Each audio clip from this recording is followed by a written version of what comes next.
Vuelvo a tener otro abuso a los 8 años por el tío de la vecina, desgarradora físicamente, y yo empiezo a desvincularme de mí misma, empiezo a caer en una psicosis todas las noches que me quedaba viendo la ventana de mi cuarto y lo único que hacía era girar mis 2 dedos índices y realmente comenzaba a enloquecer, ¿no? A mis 8 o 9 años empezaba a tener unos ataques de cortisol tales que en mi cuerpo empezaron a salir, ahora sé que es psoriasis, ¿no? Por nervios. En esa época, pues había mucha permisividad en casa, había drogas, había alcohol, había muchas fiestas y pues yo de pronto acostumbraba pues tragar marihuana a puños porque sabía que solamente así esa noche no habría ansiedad. Hola amigos, ¿cómo están? Soy Loreta Valle y estoy muy contenta de que estén aquí conmigo en un episodio más de RDR, Relaciones de Riesgo. Si no estás suscrito al canal, por favor, dale like, suscríbete, pon la campanita y demás, que ya sabes que estos testimonios te pueden ayudar a ti y a alguien más. El día de hoy estoy muy contenta de tener una invitada especial. Se llama Dafna y ahorita van a saber por qué es especial. Trae una historia desgarradora, obviamente, como todas las historias que presentamos aquí, de abuso con una persona y ahorita nos van a explicar ella quién es. Dafna, bienvenida aquí a RDR Relaciones de Riesgo. Muchísimas gracias por el espacio, Loreta, y pues aquí lista para platicar. Gracias a ti por la confianza. A ver, Dafna, tú viviste una relación de riesgo y nos las vas a contar el día de hoy. ¿Con quién es esta relación de riesgo? Y pues empecemos desde el principio de cómo comenzó. Pues realmente la primera relación de riesgo y la que más me marcó fue pues con la persona que uno ama más, que es mi madre. En su momento a mí me costó muchísimo trabajo asimilarlo en mí, pero ahora intento no juzgarla y ponerme desde el lado de la comprensión para solamente así poderla integrar y poderme dejar de pelear con su recuerdo y evidentemente conmigo misma.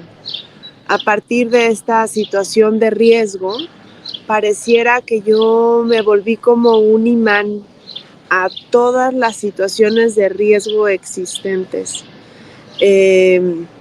Fue una vida bastante llena de experiencias adversas que de poco en poco me fueron marcando y me fueron convirtiendo en una persona que se movía detrás de muchas máscaras, que un tiempo estuvo perdida, ya sin saber siquiera quién era yo, y desgraciadamente actuando desde todos estos pues arquetipos que uno se va creyendo que es, ¿no? Como el de la víctima eterna, la víctima que se convierte en tirano, entonces eres un narcisista intransigente, la madre abnegada, sumisa, que deja todo por los hijos y no se fija en ella.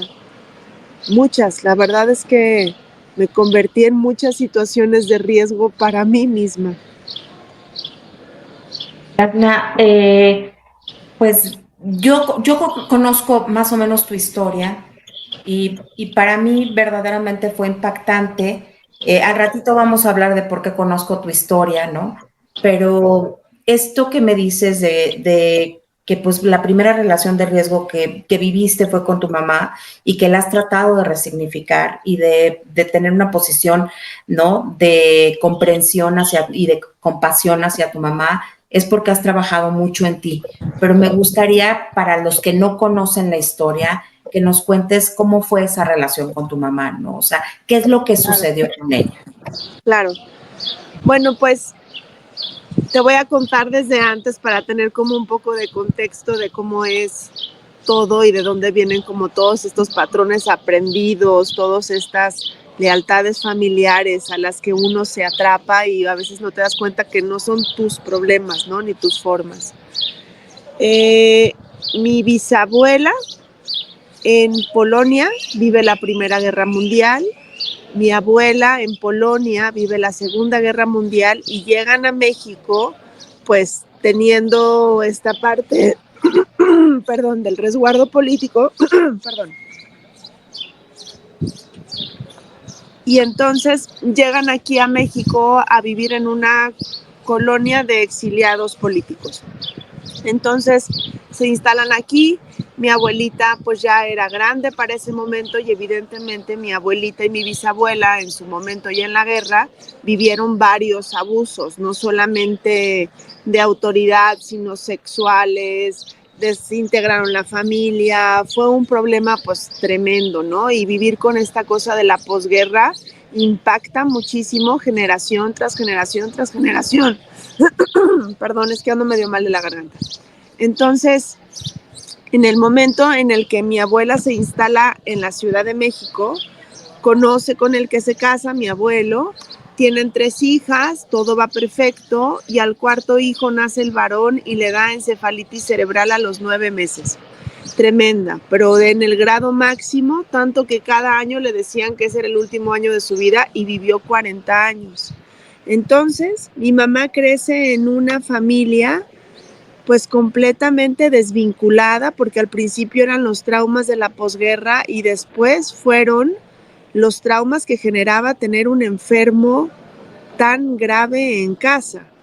Entonces, no viene de una familia con contención, con paciencia, con estructura. Viene una familia acostumbrada a huir, al drama, a el lamento constante. Yo siento que mi mamá tenía mucho la huella del no ser suficiente, porque evidentemente toda la atención iba hacia su hermano menor y las otras 3 hijas quedaron un tanto desatendidas. Entonces existe siempre esta parte de la no suficiencia. Entonces mi mamá llega a sus 18 años, conoce a mi papá en el transporte público que la llevaba de satélite a la UNAM a estudiar filosofía y letras. Entonces, ahí conoce a mi papá y mi papá estudiaba para aviador, para piloto aviador. Y pues evidentemente mi mamá tomó la mano de la persona que la podía llevar más lejos, ¿no? De una persona que tenía avión y que la podía llevar lejísimos. Esto pues en los 60s. En el movimiento del 68, mi mamá también pasó una historia terrible en los baños de la UNAM, fuertísima, ¿no? Es abusada por varias personas y total. Pasa el tiempo, se casa con mi papá a escondidas de mi abuela. Para mi abuela, mi papá nunca era la persona adecuada para mi madre. Y entonces nazco yo en Monterrey, Nuevo León. Al año que tenían más o menos de casados, nazco yo. Ellos allá en Monterrey deciden separarse, llegan a México, regresan a los 2 años y ya estamos completamente separada, la familia también, ahora la mía. Y no existe en mi madre esta reserva de ahora soy mamá y tengo un ser a mi cuidado, sino que empezamos a vivir la vida ella y yo de su mano, y yo me iba a la UNAM con ella para intentar terminar la carrera. Me convertí pues como su partner in crime, ¿no? A todos lados iba con ella, situaciones en donde no es prudente tener una niña ahí, y evidentemente toda esta exposición a la que yo me vi, en la que yo viví, me pone en una situación muy vulnerable, en donde vivo varios abusos sexuales en mi infancia. Mi papá, pues bueno, vuela como piloto aviador y lo veo muy poco. Ahora comprendo también la dificultad de relación que tenía mi mamá y mi papá, y que se generó un espacio total, y que no era tanto porque mi padre no quisiera verme, sino que la relación entre ellos era tan disruptiva que no podían estar cerca. Entonces, tengo un abuso sexual en la infancia a los 5 años, en donde llega mi mamá, interrumpe el acto, pero ahora yo comprendo que es tan doloroso para ella encontrar esa escena que ella vivió en su momento, que lo único que pudo hacer fue limpiarme con la toalla que traía envuelta en la cabeza, limpiarme el cuerpo, vaciarme un bote de talco, intentando borrar lo sucedido, ¿no? Intentando pintar todo de blanco, y aquí no pasó nada, no se habló ni una sola palabra y nunca tocamos el tema más que cuando yo tenía ya 30 y tantos años. Entonces, esta parte del silencio, del no reconocimiento de lo que había pasado, de no haberle dado contención, de no haberme explicado que no era mi culpa, de no haberme explicado que el que había ejercido el acto lascivo era el otro, me generó en mí aprender a callar todo aquello que doliera, todo aquello que incomodara, todo aquello que diera miedo. Después de este abuso empieza más inestabilidad todavía, comenzamos a cambiarnos muchísimo de casa, ella de pareja, yo de escuela, todo el tiempo era esta huida tradicional en la familia, como la de mi abuela, y vuelvo a tener otro abuso a los 8 años por el tío de la vecina, desgarradora físicamente y emocionalmente, me dio en un punto de inestabilidad emocional total y absoluto, porque yo no comprendía por qué 2 veces seguidas habían buscado pues esto que a mí nunca me habían explicado lo que generaba, ¿no? Nunca había habido una plática en torno a la sexualidad, nunca había habido una educación sexual per se y mucho menos una plática de cuidado lo que te puede pasar, ¿no? Aunque ya había pasado en una ocasión. Entonces, en ese momento mi mamá se casa con otra persona y yo empiezo a desvincularme de mí misma, empiezo a caer en una psicosis todas las noches que me quedaba viendo la ventana de mi cuarto y lo único que hacía era girar mis 2 dedos índices y realmente comenzaba a enloquecer, ¿no? A mis 8 o 9 años empezaba a tener unos ataques de cortisol tales que en mi cuerpo empezaron a salir, ahora sé que es psoriasis, ¿no? Por nervios. Cada vez que me ponía nerviosa me llenaba toda de ronchas el cuello y la garganta. Y a raíz del segundo abuso sexual yo comienzo pues una autoexploración temprana que me generaba unos ataques de ansiedad y de pánico espantosos. En esa época, pues había mucha permisividad en casa, había drogas, había alcohol, había muchas fiestas y pues yo de pronto acostumbraba pues tragar marihuana a puños porque sabía que solamente así esa noche no habría ansiedad. De ahí pasa el tiempo, mi mamá se vuelve a embarazar, nace mi medio hermano. ¿Cuántos años tenías tú ahí? 8, o sea, el segundo abuso fue a los 8 o 9 más o menos, y cuando nace mi hermano tengo yo 12 años. A los 12 años me convierto yo en la nana de mi hermano, realmente. Inclusive hasta me sacan de la escuela y me ponen a cuidar a mi hermano. Cuando cumplo 14 me invitan a un viaje a Acapulco, los cuñados de la actual pareja de mi mamá. Y en un año nuevo, yo, hazme el favor, ¿qué hacía una niña de 14 años en la inauguración de la extravaganza en Acapulco, sola, completamente sola, porque estos señores deciden regresarse a la casa? Y yo, armada de valentía, digo, sí, yo me regreso con no sé quién, cuando realmente no tenía nadie con quien regresarme. Entonces, yo bailando en la pista, Alejandra Guzmán, me dicen 3 chavos, nosotros te llevamos. Perfecto. Y pues nada, que me violan por entre los 3 en la parte de atrás del coche cuando me fueron a llevar a mi casa. Evidentemente, yo no decía ni una sola palabra, yo me callaba todo, no salía de mi boca palabra de dolor, de angustia, de miedo, de nada, no se lo conté a nadie.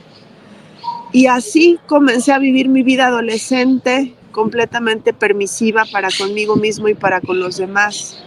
En cuanto tuve oportunidad de andar un poquito más lejos de casa, me fui a las drogas, me fui al alcohol. Desde muy chica, desde la universidad, como principios de la universidad, yo ya todos los días traía un buen gramo de cocaína en la bolsa y lo primero que hacía era pues darle un trago al tequila. Y lo más impresionante es que en mi casa nadie se daba cuenta, o más bien no querían darse cuenta. Pasa la vida, me voy empoderando con máscara tras máscara tras máscara. Pareciera que vivía en una vida casi envidiable, porque me convertí en fotógrafa, me iba muy bien en mi carrera, iba a todas las fiestas de difícil acceso, a los Fashion Weeks, a todas estas cosas que mucha gente quisiera estar. Y eso provocaba en los demás casi admiración, ¿no? De que, wow, ¿hasta dónde ha llegado Dafna? Pero pues no sabían realmente lo que había adentro. Me casé 2 veces con las personas que menos me debí de haber casado. El segundo fue una relación muy dura porque él pues consumía todavía más cocaína que yo, más alcohol, le encantaban las prostitutas. Una degeneración total y absoluta de todo, del ser, del físico, del alma, de la espiritualidad. No existía en mí absolutamente nada de espiritualidad, todo era correr. Y en esos momentos, por ejemplo, yo tenía como muy asimilado que la felicidad, esto es muy duro, que la felicidad era el grado de envidia que me tuviesen los demás.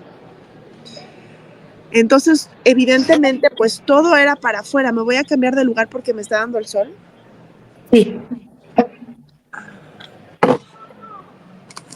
Todo era una vida, pues hacia afuera, hacia demostrar, hacia aparentar que no me dolía nada y que yo estaba bien.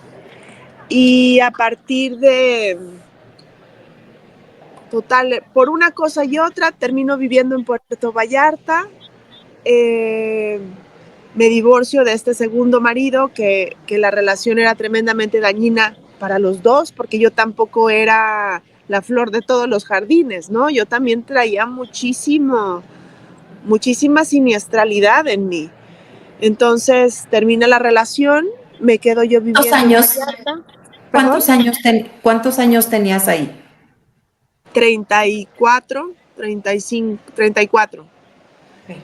Y me quedo sola en Vallarta, estoy un año completamente sola, yo y mi perrita labrador negra.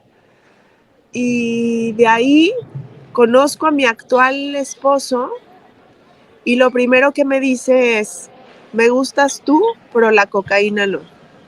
En ese momento agarré el gramo de cocaína que traía en la bolsa, lo eché al excusado y no volví a consumir absolutamente un miligramo de polvo blanco nunca más en mi vida. Dejé el alcohol por completo y me dediqué muchos años a generar una máscara que pudiera aparentar que yo era capaz de tener una familia. Me volví una madre tremendamente abnegada, que no dormía, que no comía, que bebía en el desvelo, bebiendo litros y litros de café para poder dar el ancho con el bebé. Le enseñé a mis hijos a no dormir, a necesitarme cada 3 horas para yo saberme útil y necesaria y que no me iban a despojar de esa familia. Y cuando llega mi hija, bueno, no, antes muere mi papá, al año siguiente muere mi mamá de un cáncer de ovario radical, Al año siguiente a mí me quitan la matriz y los ovarios por una sospecha de cáncer de ovario. Y al año siguiente muere mi abuela materna, que ella siempre fue como mi contención de vida. Entonces, y todos mueren así año tras año y en enero, todos, enero. Para abril del último muerto, pues yo comenzaba a enloquecer realmente, porque no tenía ni un solo trauma del pasado trabajado, ni siquiera reconocidos. Los 2 primeros abusos los usaba yo como de tarjeta para que me vincularan como la víctima eterna y el pobrecita pues me caía muy bien. Pero el otro, por ejemplo, el de Acapulco, pues yo lo asumía que había sido una culpa completamente mía por no haber tenido la fuerza de detenerlos y haber salido corriendo, que si ahora lo pones en perspectiva, pues como una niña de 14 se va a poder defender de 3 en la parte de atrás de un coche. Entonces, a partir de ese momento,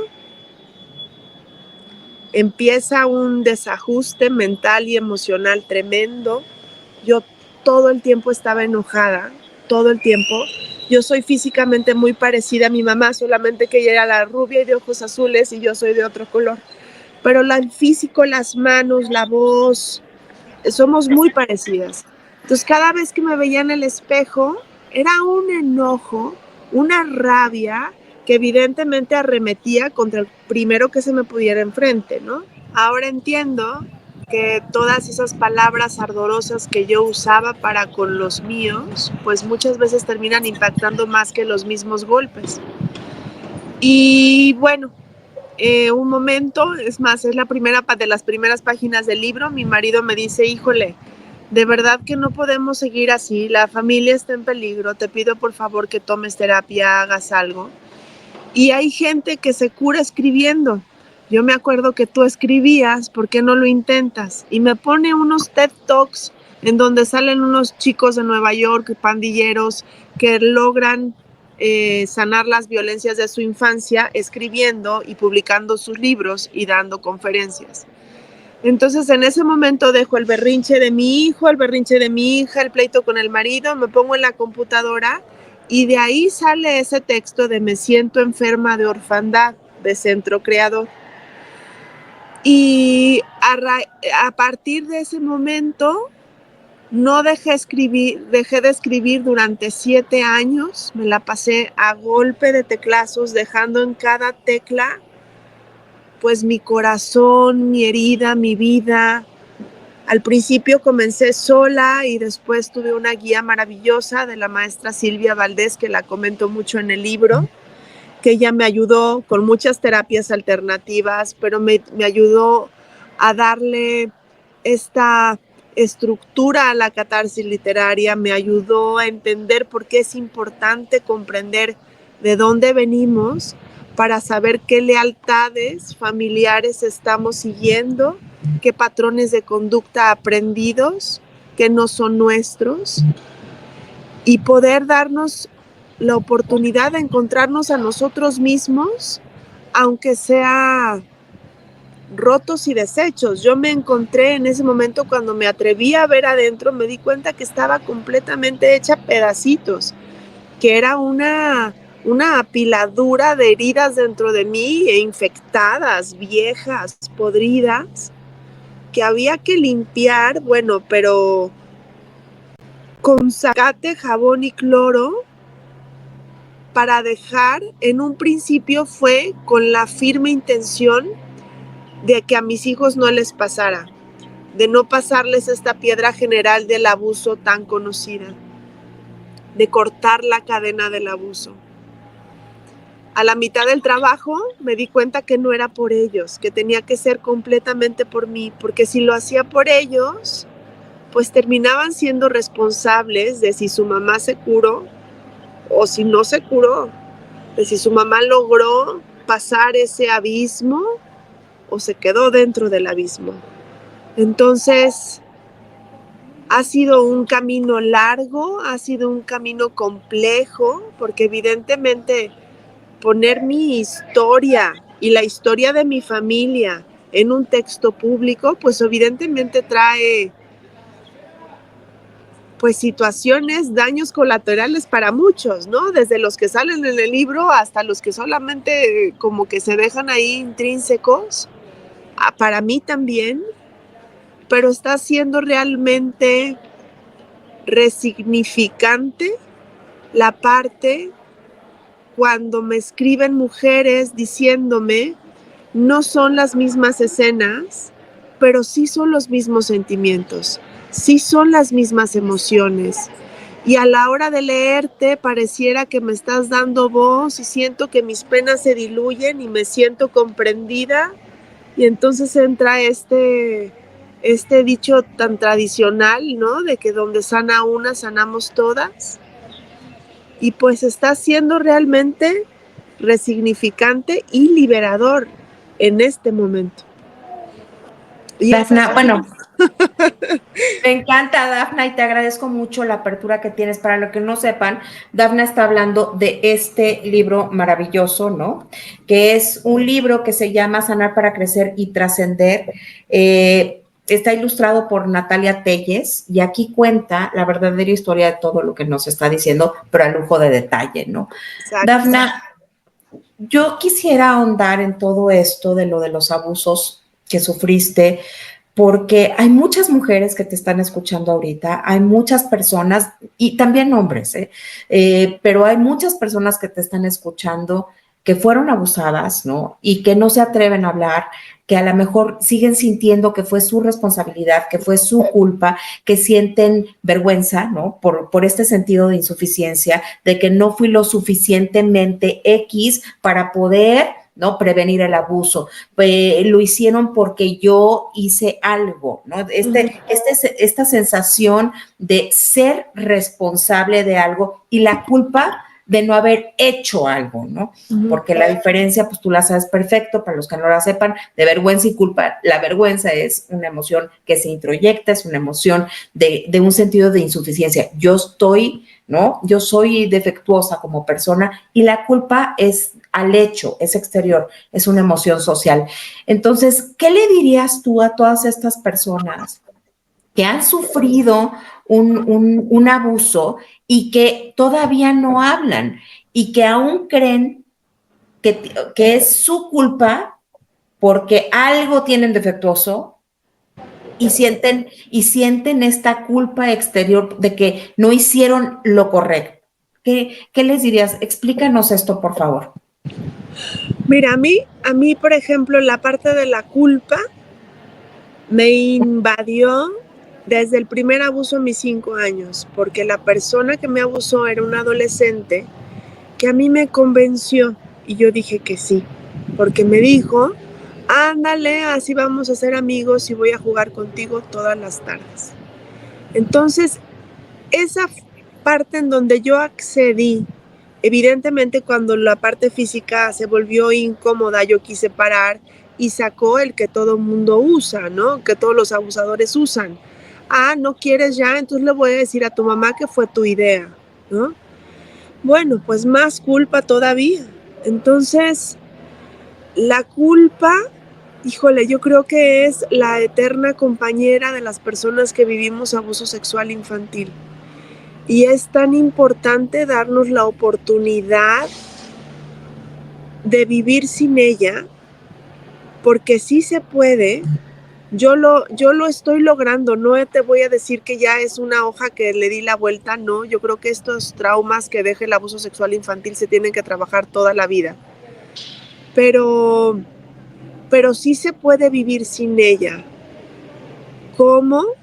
Entendiendo que nosotros, y esto es como un arma de doble filo, ¿no? Pero entendiendo que nosotros fuimos la víctima de ese suceso, que nosotros no lo orquestamos, que nosotros éramos unos niños inocentes, que nos manipularon al grado de que la persona obtuviera lo que él estaba buscando o lo que ella estaba buscando. Entonces,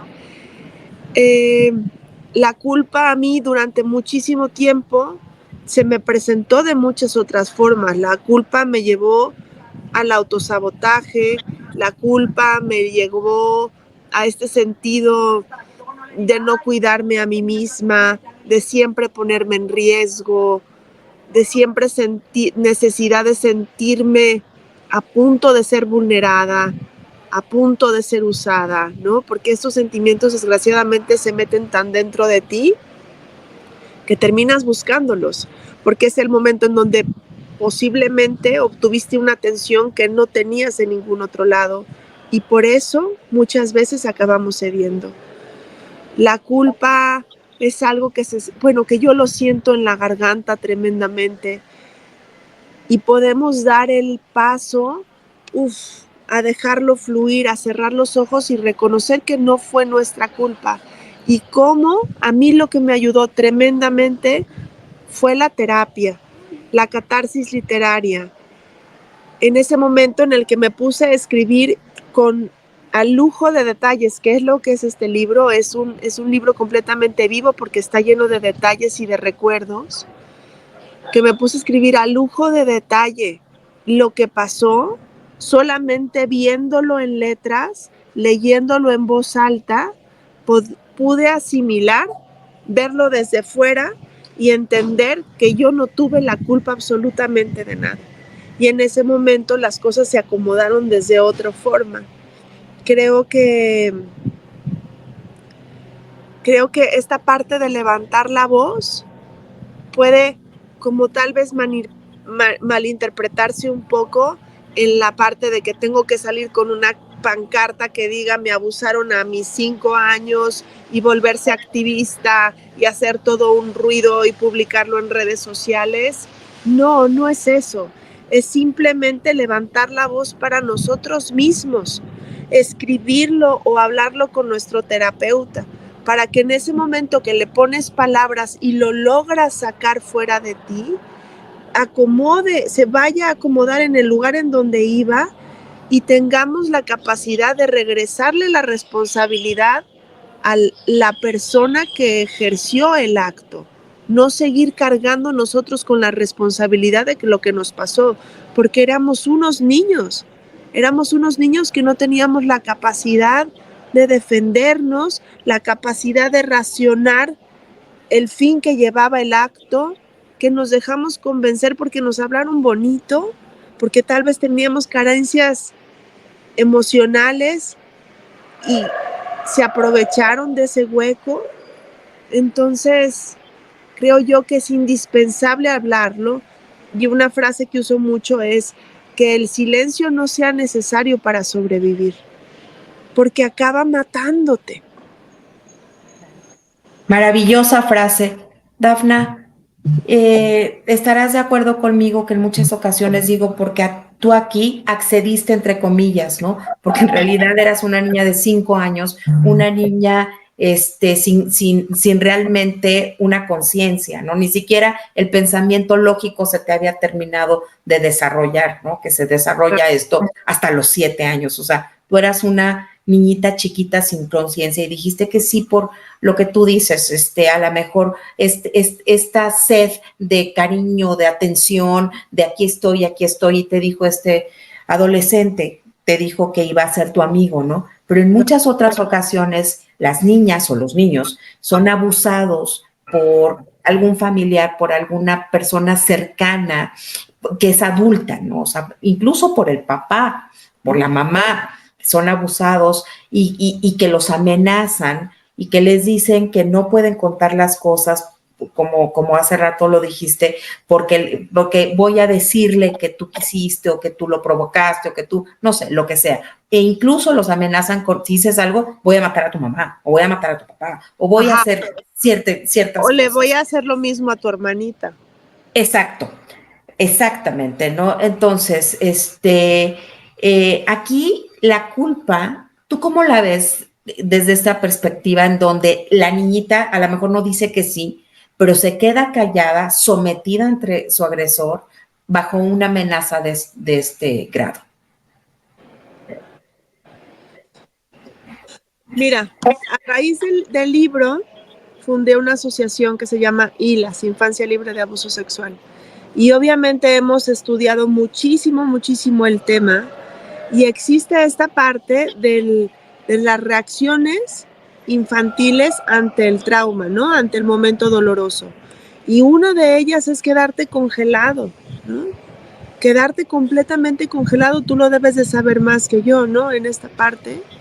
Y, y eso causa muchísima culpa, porque, o sea, ¿cómo dimensionas hasta qué momento te vas a poder defender? ¿Cómo va a ser una niña para poderse defender de uno de 14? ¿O cómo le va a poder hacer la niña defenderse de 3 atrás de la parte de un coche, ¿no? Entonces, yo creo que en el momento en que logremos integrar esta parte de, sin caer en la víctima eterna, pero que nosotros fuimos las víctimas de la situación, pues otra cosa va a moverse, ¿no? ¿Qué le explicarías a las personas que están viendo esto, esta parte de la responsabilidad? Porque yo concuerdo contigo, ¿eh? En algún momento sí fuimos víctimas porque no, de ciertas cosas, ¿no? Claro. De cualquier tipo de violencia, sí fuimos víctimas porque en ese momento no contábamos con los recursos, con las herramientas para poder actuar y resolver las cosas en ese momento. Pero luego es responsabilidad de uno resignificar la historia, sanar las heridas, integrar su ser, ¿no? Y entonces ya despojarse del traje de la víctima. ¿Qué les puedes decir de esta parte de la responsabilidad?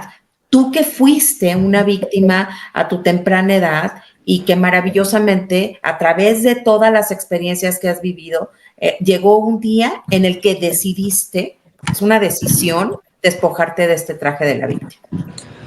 Ay, que vale muchísimo la pena. Que uno se mete, yo, es más, el libro en un momento se llamaba Infiernito Sanador, no se llamaba Sanar para Crecer y Trascender.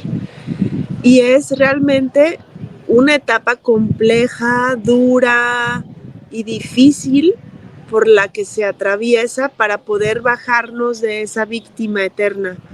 Pero vale la pena. ¿Por qué? Porque puedes aprender a ver la vida desde otro punto en donde vas a vivir generando tiranos que siempre te tengan que castigar. Vivir la vida desde otro punto en donde tú tengas la responsabilidad real de tus actos y no de lo que creíste que tenías responsabilidad. Vivir la vida desde el punto en donde puedas verle lo bonito a las cosas, ¿sabes? Porque yo estaba tan instalada en esa víctima que al que se me pusiera enfrente lo convertía en mi tirano. Yo los convertía, yo convertía a mis 2 hijos en mis tiranos totales, a mi esposo en mi tirano, pues favorito, ¿no? Entonces es indispensable bajarnos de ese papel de la víctima, uno, para dejar de convertir en tiranos a las personas que no lo son y aprender a vivir presentes, porque si estás viviendo en la víctima, estás viviendo allá, en lo que te hicieron, en lo que te dijeron, en lo que te manipularon en el pasado, ¿no? Entonces, es indispensable reconocer lo que nos pasó de arriba para abajo, sea lo doloroso que sea, haya sido tu madre, tu padre, tu hermano. Es indispensable reconocerlo, escribirlo, trabajarlo en terapia y ya te aconsejará tu terapeuta si necesitas contárselo a alguien o no, pero trabajarlo en terapia es indispensable para que puedas salirte de ese papel de la víctima eterna y tengas la oportunidad, para que le des la oportunidad a los demás de que no se conviertan en tus tiranos y puedas vivir presente, ¿sabes? O sea, a mí en este momento, todo este trabajo en lo que se resume es que ahora por lo menos, tengo la capacidad de girar sobre mi hombro derecho y ver que lo que me pasó está allá atrás. Voltear al frente, ver mis pies de mujer de 50 años para saberme presente aquí y que tengo las herramientas para lidiar cuando los traumas de allá lleguen, cuando las reacciones intempestivas que me generó lo que me pasó lleguen y me pueda contener, pueda abrazar a mi niña violentada y decir, tranquila, ya somos adultas, están bien las cosas, estamos aquí en el 2024 y lo tuyo fue en 1980, ¿no? Claro. Así. Me encanta porque, pues bueno, yo también siempre hablo de la responsabilidad, ¿no? De que sí, si bien es cierto que no podemos elegir lo que nos va a suceder en la vida, por supuesto que sí tenemos la responsabilidad de resignificarlo para poder no sobrevivir la vida y elegir vivirla, ¿no? Porque esto es totalmente una decisión, nos haya pasado lo que nos haya pasado, porque fíjate que justamente víctimas de violencia, de violaciones, de abuso sexual, luego de repente me dicen, es que, ¿cómo resignificas eso, no?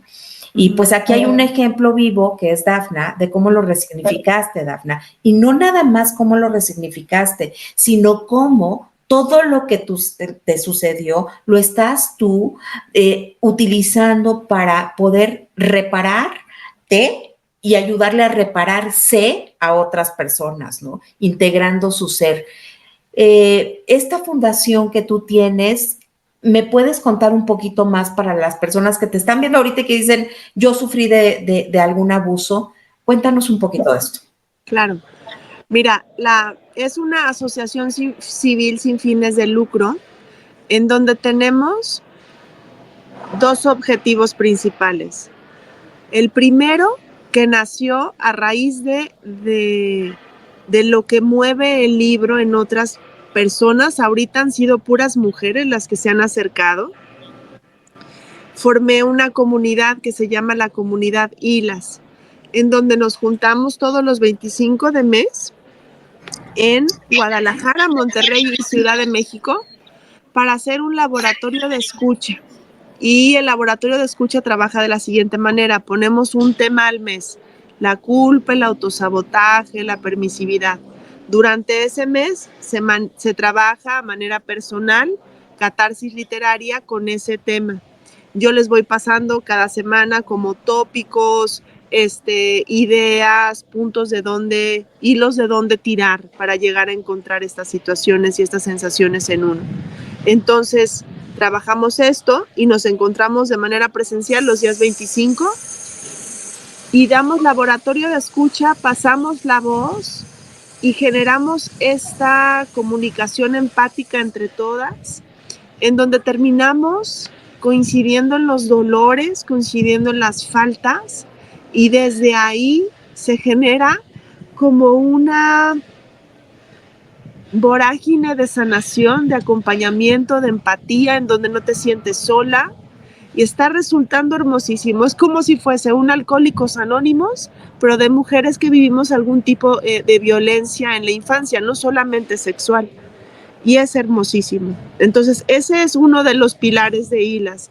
Y el segundo pilar de Hilas es un proyecto que tenemos en el cual estamos comenzando una recaudación de fondos para podernos traer una línea de atención de Estados Unidos, que es un poco complejo de entender, pero queremos dar una línea de atención de consejería especializada para espectadores y actores del abuso sexual infantil. Espectadores, todas las personas que vemos situaciones no correctas, que tenemos la intuición de que algo está pasando y que no nos atrevemos a hablarlo porque no tenemos las herramientas para hacerlo, y que desgraciadamente el abuso se acaba consolidando porque nosotros nos callamos y no dijimos nada. Y espectador y actores es para adultos y adolescentes en riesgo de convertirse en abusadores. Nuestra idea de la prevención es darles las herramientas necesarias para personas que tengan problemas de pedofilia, traumas de la infancia sin sanar y pederastía, para que no actúen y se conviertan en la herramienta número 1 de prevención del abuso sexual infantil. ¿Cómo? No actuando. Es una iniciativa maravillosa y yo espero que esto lo logres y muy pronto porque lo necesitamos. Dafna, te quisiera preguntar, ¿cuáles son, si yo soy mamá, si yo soy papá, qué debo de hacer para que mis hijos estén a salvo y que los pueda yo proteger lo más posible para que no sufran un abuso sexual? Yo siento que lo primero de todo esto es la comunicación y la educación. En la manera en la que podamos hablar de estos temas con nuestros hijos, que tengan una educación sexual real, porque en este momento la vida está corriendo tan rápido, tienen al alcance tanta información y aparte muchas veces equivocada y mala, como la pornografía, que es una cosa que los trastorna tremendamente. Entonces, es importantísimo tener una línea de comunicación abierta en cuanto a la educación sexual para con nuestros hijos. Evidentemente, en su edad, en su tiempo, en su forma pedagógicamente correctas. Hablar del abuso sexual infantil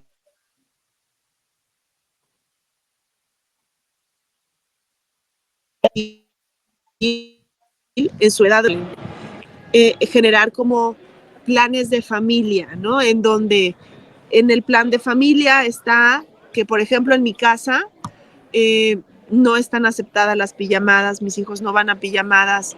Por ejemplo, cuando hay fiestas en la casa, niñas, no sé qué, se mojaron tal y cual, pues cada quien ocupa su turno de bañarse, no se meten 8 a la regadera juntas, los celulares no entran a los baños, diferentes tipos de medidas que tenemos que tener ya porque el abuso está tan desbordado, está tan en todos lados, tiene tantas aristas que es importantísimo tener pues como un plan de contingencia, ¿no? Como estos planes de emergencia, de que si pasa un terremoto, ¿dónde nos vamos a ver? Pues bueno, tienes tus números de contacto de emergencia de esa misma manera. Luego, otro que también es muy importante es el apego seguro. Generar este amor a los hijos, que se sientan amados, abrazados, hechos piojito, apapachados, apachurrados por las personas que los aman correctamente, para que uno no tenga la necesidad de buscarlo en otro lado y dos, sepan identificar cuando es algo correcto y cuando es algo que no. Ok. A ver, entonces, lo que tú aconsejas es, bueno, pues obviamente estar muy atentos, alertas, hablar con los hijos y darles este apego seguro que es esta contención y este amor para que tengan un sentido de pertenencia, de conexión y amor genuino. Claro. Si soy mamá o papá, ¿en qué me debo de fijar? ¿Qué cambios de conductas debo yo de estar atenta o alerta? Porque en muchas ocasiones sufren nuestros hijos un abuso sexual y por supuesto que hay un cambio de conducta. Lo que pasa es que no lo sabemos distinguir. ¿En qué me debo de fijar para poner más atención? Y si es que mi hijo está en peligro o fue abusado o mi hija, yo pueda actuar inmediatamente porque la atención temprana es básica. Es básica, la atención temprana salva y el trauma yo creo que se convierte en una situación adversa que puedes manejar y que en veces puedas usar a tu favor. Pero mira, yo no soy psicóloga y mucho menos pedagoga, pero creo que los cambios de conducta, como tú lo mencionas, yo, por ejemplo, antes del abuso, ves mis fotos y era una niña completamente feliz, o sea, sin problemas, y después del abuso, bueno, mi vida académica se fue en picada, me dio déficit de atención, dislexia, en ese momento no se usaban las siglas, pero hubiera tenido todo el abecedario. Me volví muy introvertida, me callaba y de repente eran unas explosiones como para ser completamente vista. En mi adolescencia busqué tener todos los novios posibles habidos y por haber, les gustara o no les gustara, yo iba y me metía hasta el fondo, hasta donde pudiera conseguir lo que yo creía que me iba a poner en el nivel de importancia más importante, más relevante para las personas. Yo diría que los cambios de conducta, los terrores nocturnos y una cosa muy importante es que en el momento en el que nuestro hijo empieza a tener conductas sexualizadas, ya sea el mismo, ya sea para con los demás, algo está pasando. Algo está pasando porque no es normal que un niño abuse de una niña en el colegio, que un niño la quiere tocar, que un niño incite pláticas y cosas sexualizadas, no es normal. Eso quiere decir que lo está viendo en otro lado y de la manera, pues, no correcta. Claro. Y tenemos que darle la importancia que debe de tener a esto, porque muchas veces decimos, ay, son niños, ¿no? No pasa nada, y no, sí pasa y pasa mucho. Y efectivamente, un niño que está siendo violentado, que está siendo abusado en cualquier aspecto de su vida, tiene cambios de conducta. Como lo dices, a lo mejor los terrores nocturnos, a lo mejor si va muy bien en la escuela, bueno, pues entonces va mal, y viceversa, ¿no? Se vuelven invisibles o se vuelven demasiado rebeldes, etcétera. Entonces hay que estar muy atentos, muy alertas a todos estos cambios de conducta. Dafna, ¿cuántos hijos tienes tú? Estoy entendiendo que tienes 3, ¿no? 2, uno de 12 y una de 9. Ok, entonces, tus 2 hijos son de este tercer matrimonio, ¿no? Del último matrimonio. Oye, ¿has de estar casada con un tipazo? La verdad es que sí, la verdad es que es un tipazo, me ha aguantado todo mi sub y baja emocional. Los dos hemos pasado por muchas cosas y en un principio nos agarramos de nuestras heridas, de nuestros dolores y de nuestras faltas. Te voy a ser sincera, en un principio fue complejo, pero ya que como que en el momento en el que yo empecé a tomar la terapia adecuada, pues obviamente mi nivel de ansiedad y estrés que metía la relación bajó y las cosas se mueven mucho más sencillas. No somos la pareja perfecta, creo que eso nadie lo es. Tenemos de todo, risas, tristezas, enojos, ilusiones, y va muy bien, la verdad es que va muy bien. ¿Cuántos años llevas de casada? 15. Muy bien, pues enhorabuena y espero que se conviertan en muchísimos más con una relación sana, ¿no? ¿De qué manera tú empezaste a proteger a tus hijos como mamá? ¿Qué les puedes decir, habiendo sido una mamá abusada, cómo protegiste a tus hijos sin exagerar las cosas? Porque luego nos vamos al otro extremo, ¿no? Entonces, ¿cuál es el justo para ti? ¿Cuál es el justo medio? ¿Cómo has manejado tú las cosas con tus hijos que les puedas aconsejar a todas las mamás que te están viendo que sufrieron abuso como tú? Bueno, pues esta parte de los niños y las infancias yo creo que tienen que ser tremendamente procuradas en amor, ¿sabes? En la medida en la que seamos unos padres o cuidadores o familiares realmente amorosos, comprensivos y empáticos con las infancias, yo siento que va a haber muchísimo cambio en este sentido. Y lo más importante de todo esto es que trabajar en nosotros mismos, porque si nosotros tenemos heridas, faltas, traumas no reconocidos de nuestra infancia, desgraciadamente terminan impactando en los chiquitos y en los que más queremos. Entonces, ellos no, o sea, de la misma manera en la que un niño no tiene por qué ser vulnerado sexualmente ni de ninguna otra forma, los niños tampoco tienen que cargar con nuestros traumas, con nuestros dolores, con nuestros miedos. Por eso yo hago tanto énfasis en que levantemos la voz en este momento, levantemos la voz para nosotros mismos, para podernos acomodar e integrar con toda esta maraña en mí, por ejemplo, de dolores, de confusiones, de culpas, de autosabotajes. Ok, sí, son míos, sí los pasé, los acepto, los abrazo, los dejo de pelear y desde ahí me muevo desde otro punto para dejar de ser un referente lastimado, para dejar de ser un referente roto, quebrado, torcido. Eso. Gracias, Dafna. Dafna, hay muchas mujeres, como ya te dije, personas que nos están viendo que pueden haber sufrido un abuso, ¿no? En diferentes edades. ¿Me puedes hablar desde la niña de 5 años, desde la de 8 y desde la de 15?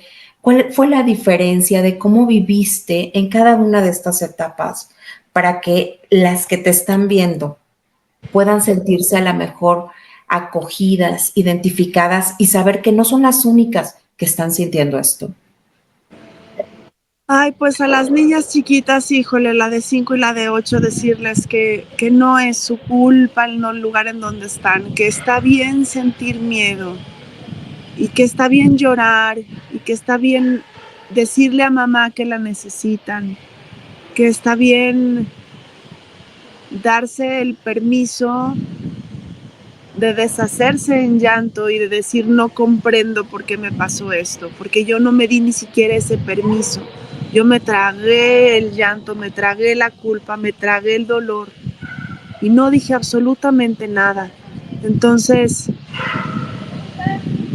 que no fue su culpa, que no fue su culpa y que pueden pedir ayuda a mamá, que le pidan ayuda a mamá y si no está mamá, que busquen a alguien que les dé abrazo, que les dé contención y que cuenten lo que les duele. A la de 14, ay, le diría que se cuide muchísimo, que no se ponga en riesgo, que desgraciadamente hay mal en esta vida y no lo traemos nosotros como intrínsecamente de que a mí me tocan todas las tragedias porque tengo que hacer algo bueno en la vida. No, no es así. Es, bueno, en mi percepción, son cosas que pasan, pero también nosotras tenemos la capacidad de prevenirlo. A los 14 tenemos que generar un radar bien fuerte y más en esta sociedad, ¿no? Si en los 80 me fue así, imagínate tú en esta sociedad que ya les echan no sé cuántas cosas, que se cuiden, que no tengan prisa de vivir, que una niña de 14 no tiene nada que estar haciendo sola en un antro, que, que todo va a llegar en su momento y en su medida, que tomen calma, que se abracen, que se abracen ellas mismas y que no busquen el abrazo de nadie más. Ya voy a llorar. Eso. Así es, abrazarnos a nosotras mismas, qué bonito, y no buscar el abrazo de alguien más cuando sentimos esta carencia, ¿no? Estos huecos y que tenemos estos fallos. Creo que todas las mujeres con las que yo he platicado que han sido abusadas, ¿no? Siempre hay un común denominador, Dafna, que es que se sienten responsables y se sienten sucias, se sienten culpables de lo sucedido, sea la edad que sea, hayan tenido 2 añitos, 5 añitos, 8 añitos, 10 añitos, los que hayan tenido, ¿no? Es un común denominador. Y yo desde el fondo de mi corazón les quiero decir que pues no es, se vale, como dijo Dafna, tener miedo. No es tu culpa, no es tu responsabilidad, no lo provocaste tú no hiciste absolutamente nada, nada, nada para que alguien viniera a romper tu mundo interior, ¿no? Nada.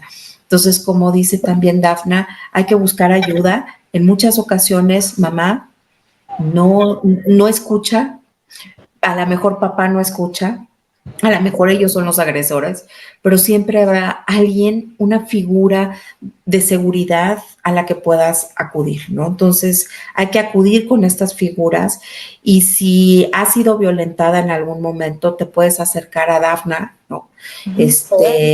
Pondremos los datos para que se acerquen a Dafna. Espero que tu movimiento, Dafna, que esta hace, o sea, crezca y crezca y crezca y crezca y que tengas estos círculos de ayuda, de apoyo en todas partes, porque se necesitan muchísimo, Dafna.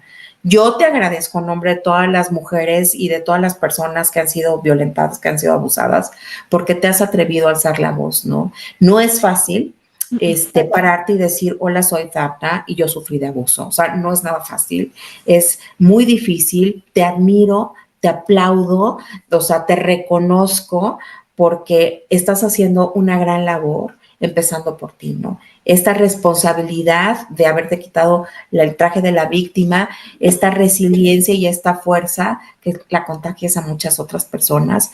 Y creo yo que tenemos una obligación de seguir contando las cosas, porque siempre digo que si no lo contamos es que no existió, ¿no? Entonces lo tenemos que seguir hablando, hablar alivia, y el darnos la mano entre todas las personas, por supuesto que alivia más y mejor, ¿no? Entonces, ¿algún mensaje, Dafna, final que le quieras decir a todas las personas que nos están viendo? pues volver a hacer énfasis en el que el silencio no sea necesario para sobrevivir. Podemos vivir con todo y lo que nos pasó, ponerlo en papel, ponerlo en palabras, no a manera de pancarta, pero sí con ese reconocimiento necesario para que solamente así podamos regresar la responsabilidad al que les toca y nosotros podamos liberarnos de esa culpa que creemos que es nuestra. Ponerle palabras para liberar esos sentimientos de dolor, de abandono, de extrañeza, de no saber qué es lo que está pasando aquí, para que no lo vivan los nuestros. Reconocer lo que nos pasó con todas sus letras, para que solamente así dejemos de proteger a las personas que cometen un acto lascivo para con los niños. Solamente eso. Muchísimas gracias nuevamente, Dafna. Gracias por haber elegido este espacio para compartirnos tu historia. Te abrazo con mucho cariño, con mucha solidaridad, sororidad y libertad. Y este es tu espacio siempre que quieras regresar, ¿ok? Gracias, gracias. Muy bien. Y a todos ustedes, muchísimas gracias por su preferencia. Ya saben que este canal es por y para ustedes. Por favor, díganos de qué quieren que platiquemos. Ya saben, aquí está Dafna. Y si les gustó, compartan. Esto le va a ayudar a alguien más. Suscríbanse, denle like y demás. Soy Loreta Valle y les mando besos y abrazos repletos de libertad. Nos vemos a la próxima.